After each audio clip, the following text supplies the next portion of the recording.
From Pacifica, this is Democracy Now! We are not that bad off here, but we all have an unemployed brother or a friend. Everyone says the same, that it was easy to get a job before, even though it was a bad one, and now you just don't. Everyone is fed up with cuts in healthcare, especially healthcare, education, evictions. People talk a lot about that. There's a big anger everywhere at the moment.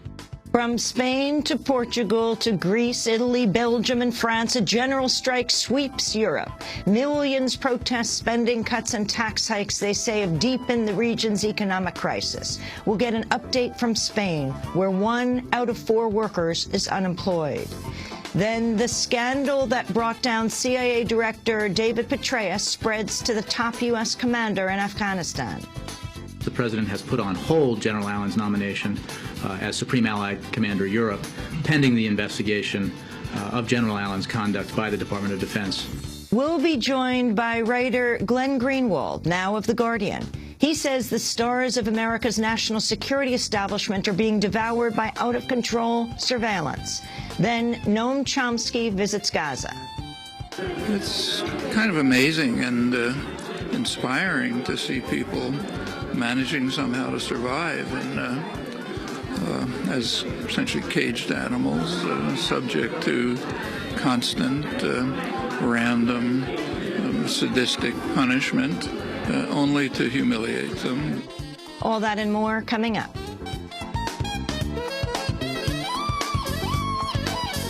Welcome to Democracy Now!, democracynow.org, The War and Peace Report. I'm Amy Goodman. President Obama will open deficit reduction talks Friday with a call for a $1.6 trillion tax hike on corporations and the wealthiest Americans over the next 10 years. The figure is double the total offered by House Republicans during last year's debt talks.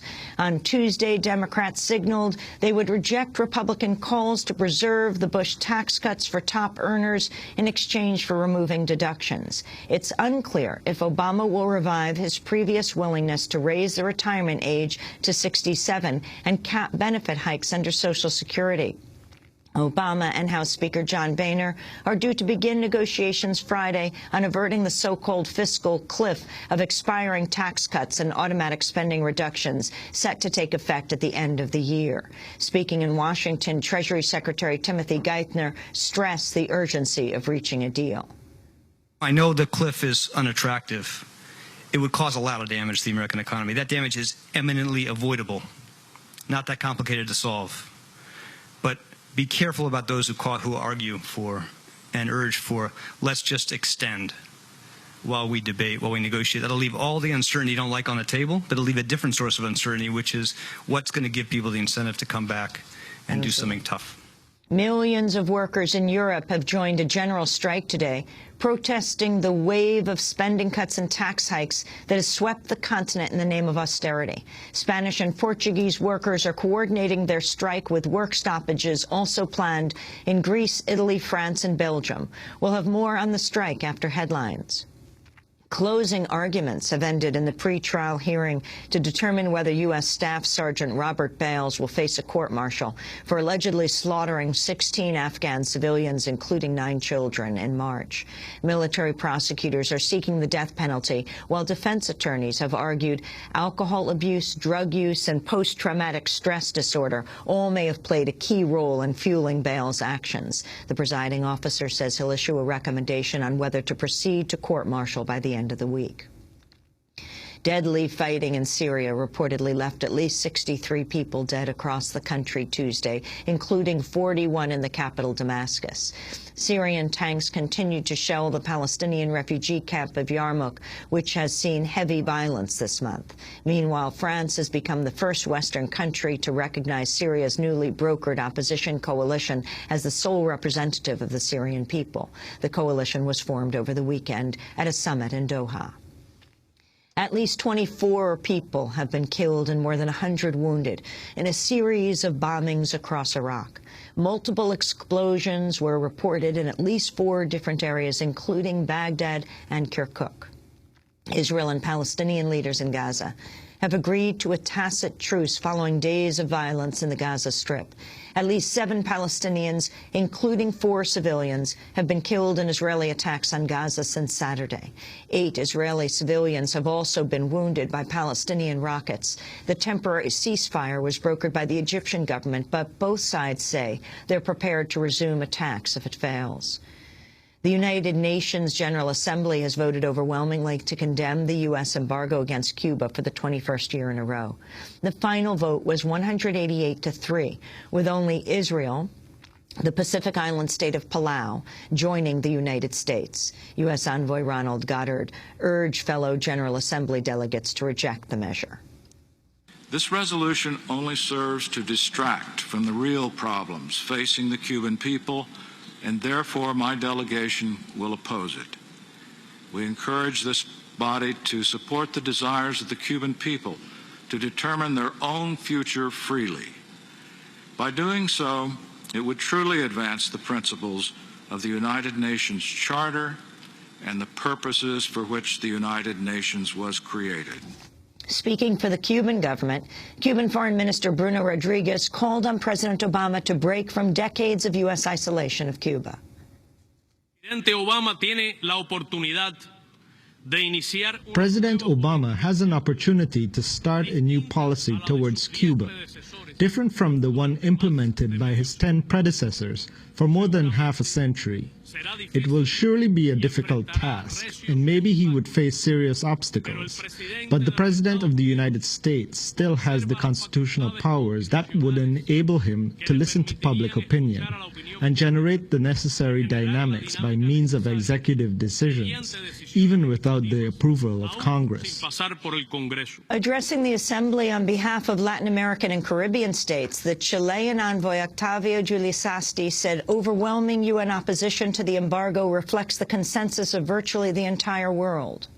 We emphasize the inconsistency between the application of the unilateral measures, which has no backing in international law, and the latter spirit and principles and purposes of the Charter of the United Nations. We urge the United States of America to make the necessary adjustments to its international behavior in this regard, aligning its legislation with the Charter of the United Nations, the resolutions of the United Nations, and the views of the countries of Latin America and the Caribbean in general, of all the regions of the world. The United Nations is warning Haiti's upcoming March harvest may already have been destroyed by the flooding of Hurricane Sandy, which left Haiti overrun with devastating floods, causing widespread damage, adding thousands of people to the massive numbers already displaced by previous floods and the devastating earthquake of January 2010. On Tuesday, UN relief official Johan Pelleman said in addition to potentially destroying March's harvest, the new flooding has led to a spike in waterborne disease.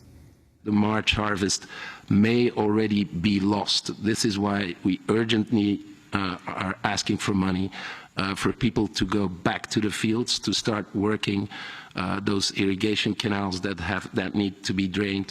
Now that half the country has been flooded and water has, in some areas, and we're now 10 days away from Sandy, some areas are still completely inundated, with water and sanitation systems broken or needing drainage. We obviously fear a new breakout of waterborne diseases, including spikes in cholera. Between the 28th of October and the 8th of November, we had 4,000 new cases, which is almost double the average that we've seen for the remainder of the year. New York Governor Andrew Cuomo has launched a commission to probe the role of state utilities during major storms, including Superstorm Sandy and last year's Hurricane Irene. The 10-member panel will investigate how the utilities are prepared for the storms and how they've responded when widespread damage ensued. Speaking at the partial reopening of the Battery Tunnel, Cuomo said the commission's findings could lead to a major regulatory overhaul. Whatever their recommendations are, I want to get back with the legislature at the beginning of next year, incorporate them, and come up with a better system. Many of these systems were failing to begin with. One of the utilities most highly criticized for its storm response was the Long Island Power Authority, or LIPA. On Tuesday, LIPA's CEO, Michael Harvey, resigned, effective at the end of the year. Although power has been restored to hundreds of thousands of people, more than 130,000 remain in the dark 2 weeks after Sandy hit. 4 men who say they were tortured in U.S. prisons have filed a complaint to the United Nations over Canada's failure to investigate and indict former President George W. Bush during a speaking appearance there last year. The 4 had unsuccessfully sought to prosecute Bush when he appeared at a Vancouver conference in October 2011. The Canadian Centre for International Justice and the New York-based Centre for Constitutional Rights say it's the first time torture allegations against a high-level U.S. official have been filed with the UN Committee Against Torture. New data from the internet search firm Google shows online government surveillance is increasing, with the U.S. far surpassing the rest of the world in requests for information about users. More than a third of the nearly 21,000 requests for user data Google received in the first half of 2012 came from the United States. In total, during those 6 months, the U.S. submitted nearly 8,000 requests that applied to more than 16,000 users or accounts. Google complied at least partly with 90% of those requests. Both requests for user information and requests by countries to remove online content have increased since 2009, when Google began its reports. In a blog post about the report Thursday, Google wrote, quote, "This is the 6th time we've released this data, and one trend has become clear. Government surveillance is on the rise." And those are some of the headlines. This is Democracy Now!, democracynow.org, The War and Peace Report. I'm Amy Goodman. And I'm Nermeen Sheikh. Welcome to our listeners and viewers around the country and around the world.